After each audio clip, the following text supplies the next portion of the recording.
이 시간엔 금과 은, 그리고 환율과 금리, 주식시장과 부동산 시장 등등 아주 종합적인 이야기들, 금융시장에 대한 전반적인 이야기들을 함께 나누도록 하겠습니다. 오랜만에 좀 이런 종합적인 분석의 시간을 가지는 것 같죠? 자, 국제 금 가격은 지금 1트로이언스당 1850달러 선에 머물러 있습니다. 지난 우크라이나 전쟁이 발발하면서 국제 금 가격이 다시 급등했다가 안정세를 찾아가는 그런 상황이라고 볼 수 있을 것 같고요. 자, 지금 보시는 차트는 코덱스 골드 선물 차트입니다.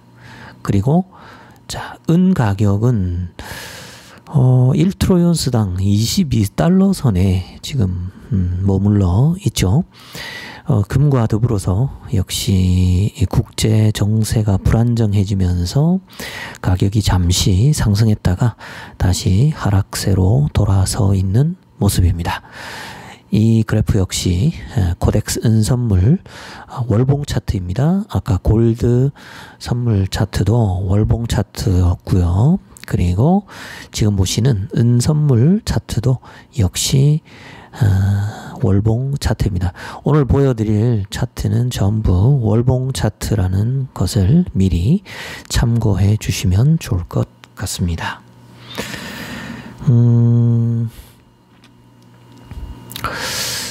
자, 은 차트를 보면요, 상당히 지금 60개월 선까지 내려와 있는 그런 모습을 볼 수 있습니다. 사실상 은 가격은 고점 대비 2020년 8월에 역사적 고점을 뚫었는데요. 최근 고점을 말하는 겁니다. 뭐 한 10여 년 전 2011년 고점을 말씀드리는 게 아니고요. 최근 5년 사이에 가장 큰 고점이었다면 2020년 8월 고점이라고 볼 수가 있겠죠. 그 당시에 은 가격이 거의 한 30달러 선에 육박하는 가격까지 올라갔죠. 그러고는 그 이후에 좀 은 가격이 한 번 더 2차 상승을 기대를 했었지만 사실상 기대에 미치지 못했습니다. 그러고는 아주 벌써 2년째, 2년 가까이 횡보 그리고 조정의 시간을 가져왔다고 볼 수가 있겠죠. 그러는 사이에 벌써 60개월 선에 가까이 다가오게 되었습니다. 이후에 은 가격은 어떻게 될 것인가? 그리고 금 가격은 어떻게 될 것인가? 그건 예전 제가 금과 은에 관한 방송들을 통해서 충분히 말씀을 드렸지만 한 번 더 말씀을 드리자면 당분간은 하락 추세로 이어질 가능성이 높다고 볼 수 있을 것 같습니다.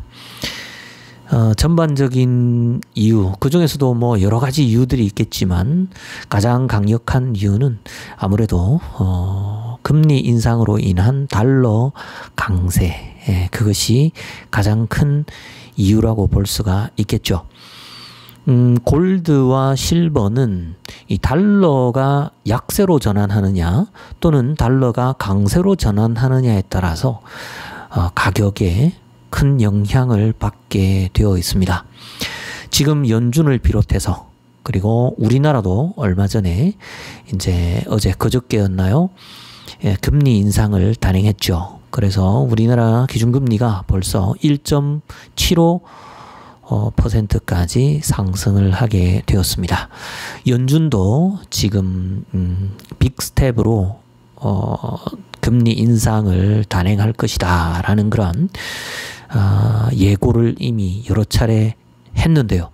자, 물론 이제 미국의 인플레이션 상황에 따라서 조금 차이가 결과상 금리 인상의 결과가 조금 차이가 나타날 수는 있겠지만 아직까지 인플레이션의 그 고비가 꺾이지 않은 상황이고요.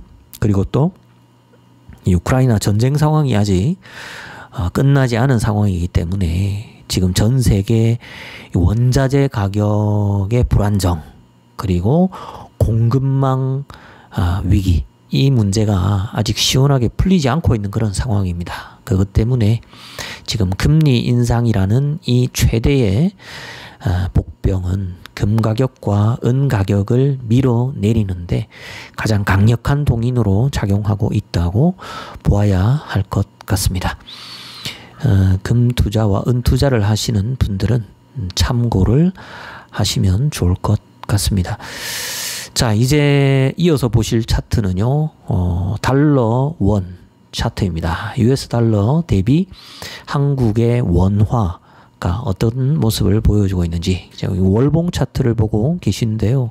월봉 차트상 볼 때는 대단히 큰 상승세를 보여줬다가 지금 이번 달에는 하락세 위에 꼬리를 달면서 하락세로 전환되는 그런 모습을 보여주고 있습니다. 이대로 원달러 환율이 하락세로 전환할 것인가, 그것은 아직 좀 더 지켜봐야 할 것 같습니다. 거의 달러 원 환율이 1,300원대에 육박하게 되면서 이제는 상당히 높은 위치에까지 도달한 것을 의식한 많은 달러 투자자들이 달러를 팔고 있는 그런 상황이라는 걸 여러 징후들을 통해서 확인할 수 있는 것 같습니다. 그래서 당분간은 달러 원 환율이 조정세를 거칠 수도 있는 것 아닌가라는 생각이 들고요. 하지만 한 차례 더 달러 원 환율에 큰 변화가 일어날 수도 있겠다라는 생각을 해보게 됩니다. 원달러 환율뿐만 아니라 우리는 N 달러 환율, 달러 N 환율도 최근에 아주 큰 변화가 있었다는 걸 알고 있습니다. 1달러 130엔까지 치솟았는데 일본 은행이 상당히 방치를 해오다가 이번 달 들면서 뭔가 적극적인 조치에 나섰죠.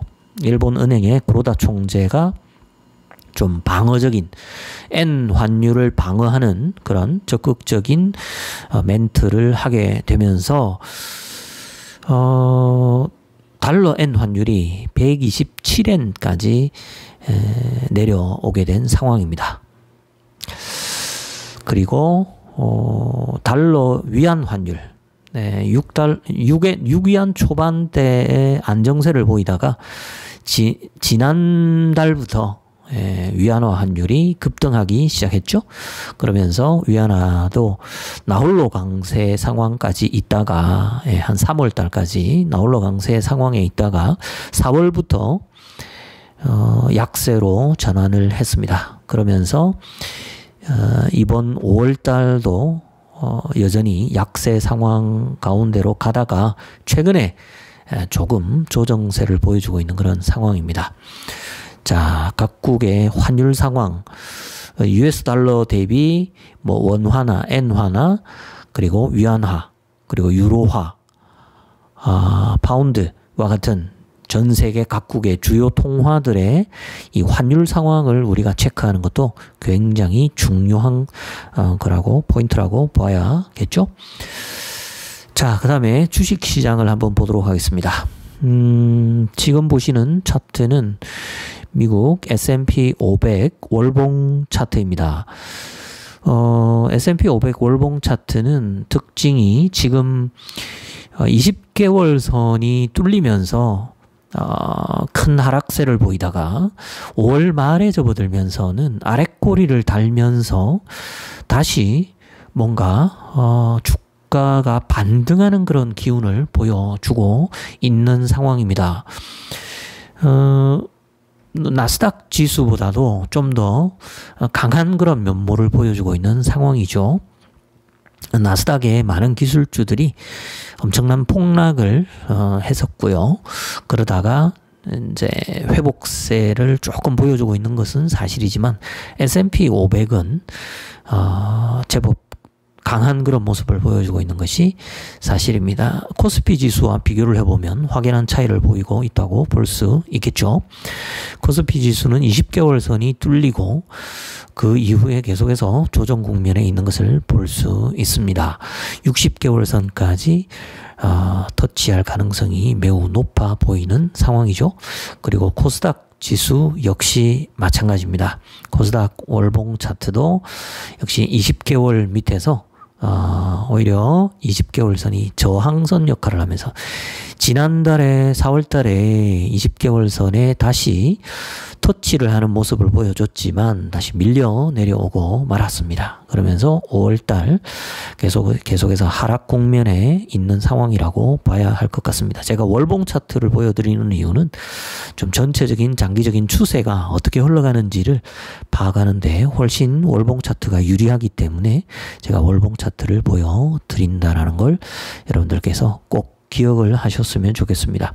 60개월 선을 터치하면서 내려올지 한번 눈여겨 지켜봐야 할 것 같습니다. 자, 중국 증시까지 한번 보도록 할까요? 사실상 중국 증시는 코로나 팬데믹 머니로 인한 팬데믹 버블이 그렇게 강하게 일어난 증시가 아닙니다. 우리 한국의 증시와 미국의 증시가 팬데믹 버블을 겪으면서 상당한 주가 상승을 이어갔었고요. 지금은 그 버블이 좀 빠지고 있는 그런 상황인데 중국 상해 종합 지수 차트상 볼 때는 팬데믹 버블을 별로 겪지 않았고요. 반면에 다른 주요 국가, 그러니까 미국과 한국, 유럽의 증시들이 빠질 때 상해 종합지수도 같이 빠지는 그런 모습을 보여주고 있습니다. 지금은 지수 3130선에서 머물러 있는데요.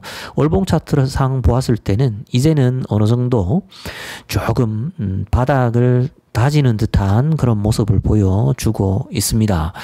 60개월 선도 뚫려 내려왔고요. 120개월 선에 안착해 있는 그런 모습을 보여주고 있습니다. 그래서 미국 증시와 한국 증시는 계속해서 더 빠질, 좀 더 추가적으로 하락세를 이어갈 가능성이 높아 보이지만 중국의 상해 증시는 어느 정도 바닥권을 찾아가는 것 아니냐라는 그런 조심스러운 전망도 해볼 수 있을 것 같습니다. 하지만 지금 중국의 경제 상황 자체가 워낙 안 좋은 상황이기 때문에 과연 상해 종합지수가 중국의 경제 상황보다 중국의 경제 상황, 실물 경제 상황보다 앞서 치고 나가는 그런 선행지수 역할을 하게 될지, 아니면 중국의 경제 상황이 워낙 좋지 않음으로 인해서 당분간 상해 종합지수가 좀 더 빠질지는 역시 우리가 좀 더 지켜봐야 할 것 같습니다. 자, 증시 상황까지 보았는데요. 이 부동산 시장 상황은 제가 보기에는 가장 위험한 상황에 놓여 있다라고 보여집니다. 증시는 이미 좀 1단계 하락 국면은 거의 진행이 됐다고 볼 수 있을 것 같거든요.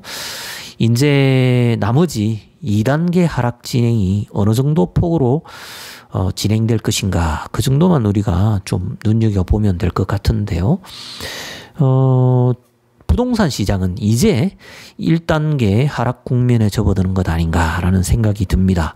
특히나 금리 인상 쇼크가 가장 강력하게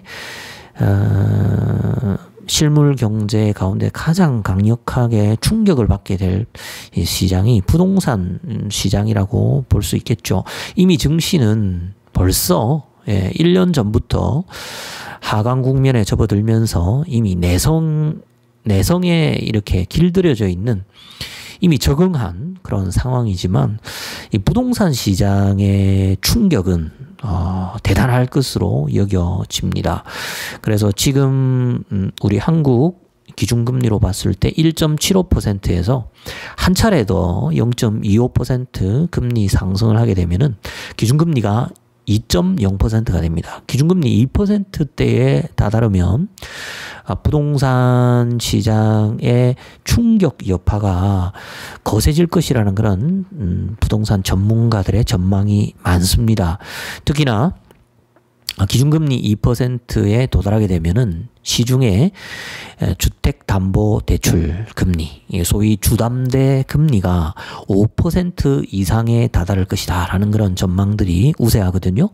그래서 만약에 주담대 금리가 5%, 6%에 이르게 되면은, 그리고 또 신용대출 금리가 6%, 7%, 8%에 다다르게 되면은 상당히 이 대출을 많이 받은 분들은 엄청난 이 부담에 직면하게 될 것이라는 거, 그거 꼭 염두에 두시고 적극적인 대응에 나서셔야 되겠다라는 생각 꼭 말씀드리고 싶습니다. 작년에 제가 이런 부분에 대해서 여러 차례 좀 말씀을 드렸었죠. 증시 하락에 대해서는 벌써 제가 2년 전부터 이미 경고의 말씀을 드렸었고요.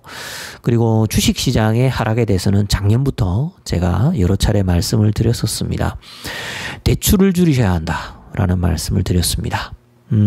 저는 이미 대출을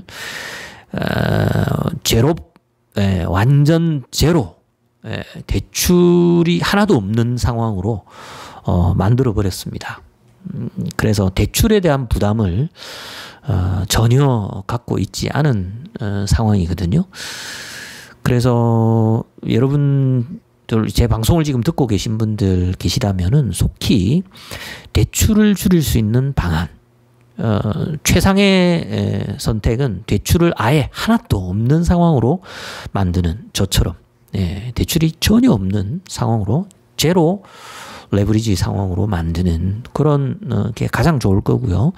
이게 지금 현실적으로 불가능하다면 일단 줄일 수 있는 대출부터 줄여 나가실 수 있길 바랍니다. 조금 빨리 움직이시는 게 좋을 것 같고요. 지금도 좀 많이 늦은 상황이지만, 늦었음에도 불구하고 지금이라도 좀 대출을 줄일 수 있는 방법이 있다면 빨리 좀 줄여 나가실 수 있기 바랍니다. 앞으로요, 이 금리 인상의 후폭풍은 어마어마할 겁니다. 부동산 시장이 폭락하기 시작하면 뭐 강남 불패 뭐 이런 거 없습니다. 여러분, 과거에 10여 년 전에도 금리 인상기 때 강남 불패라는 거 있었는지 아십니까? 아닙니다. 그때 금리 인상기 때요, 강남도 여지없이 가격이 폭락하고 말았습니다. 지금 세종시 같은 경우는 벌써 무려 40%나 아파트 가격이 하락했다고 하죠. 이미 경기도와 그리고 또 미분양이 많이 나타나고 있는 대구, 경북 지역을 중심으로 아마도 하락세가 크게 먼저 일어날 것 같은데요. 부동산을 다량으로 보유하고 계신 분들은 좀 빨리 처분을 하시는 게 좋을 것 같고요. 좀 속히 움직여 나가시는 게 좀 필요하지 않을까라는 그런 생각이 듭니다. 또 신용대출을 받아서 뭐 주식에 투자를 하신 분들도 신용대출 빨리 상환을 하실 수 있는 방법을 찾으시면 좋을 것 같습니다. 주식 투자에 지금 잠겨 있고, 그리고 또 뭐 마이너스 상황이다. 그래서 주식을 처분해서 뭐 신용대출을 갚기에는, 또는 뭐 주담대, 그죠? 주식담보대출,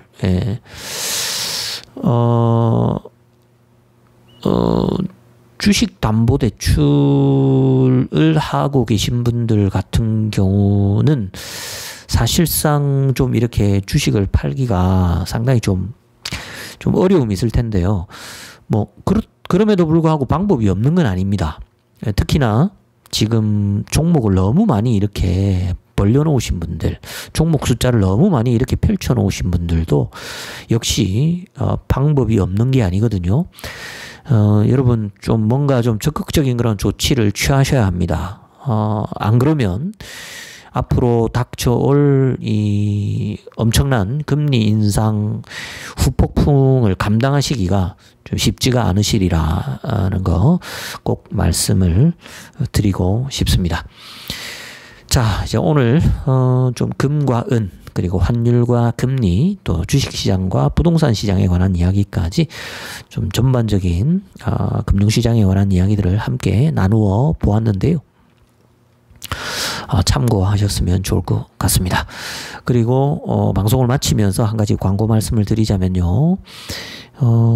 우리 코멘트 TV 회원분들께 제가 이제 커뮤니티로 광고 안내 말씀을 드렸는데 지금 이제 우리 회원님들 중에서 벌써 12개월 이상 회원으로 지속하신 분들, 그리고 또 최근에 새롭게 회원으로 가입을 하신 분들께는 주식 선물을 전해드릴 계획입니다. 그래서 6월까지 저에게 개인적으로 이제 카톡으로 연락을 주시면 토스 계좌를 통해서 토스 계좌에는 이 주식 선물 기능이라는 게 있거든요.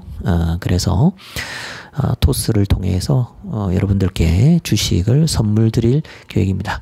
자, 자세한 내용은 커뮤니티에 올라와 있는 안내 공지사항을 여러분들 참고하시면 좋을 것 같습니다. 우리 코멘트 TV에 구독자로 이렇게 구독을 하셔서 우리 방송을 보시는 분들도 계실 테고요. 또 필요하신 분들은 회원으로 가입을 하셔서 또 저의 우리 이제 코멘트 TV에 좀 더 적극적인 좀 도움을 필요로 하시는 분들은 회원으로 가입하셔서 좀 도움을 받으실 수 있는 여러분들 되셨으면 좋겠습니다. 특히 골드 회원이나 VIP 회원으로 가입을 하시게 되면은 좀 앞으로 다가올 시장 상황에 대한 어떤 대비책, 대응책들에 대한 좀 더 구체적인 그러한 컨설팅을 여러분들 받으실 수 있으니까 도움을 필요로 하시는 분들은 회원 가입을 하시고 또 연락을 주시면 여러분들 제가 힘 닿는 데까지 좀 도와드릴 수 있도록 그렇게 노력하도록 하겠습니다. 자, 그러면 오늘 휴일 밤이죠. 자, 내일부터 또 새로운 한 주가 시작되는데요. 자, 내일부터 시작되는 새로운 한 주 좀 힘차게 시작할 수 있기를 바랍니다. 오늘도 편안한 휴일 밤 되시길 바랍니다. 여러분, 좋은 꿈 꾸시길 바랍니다. 안녕히 계십시오.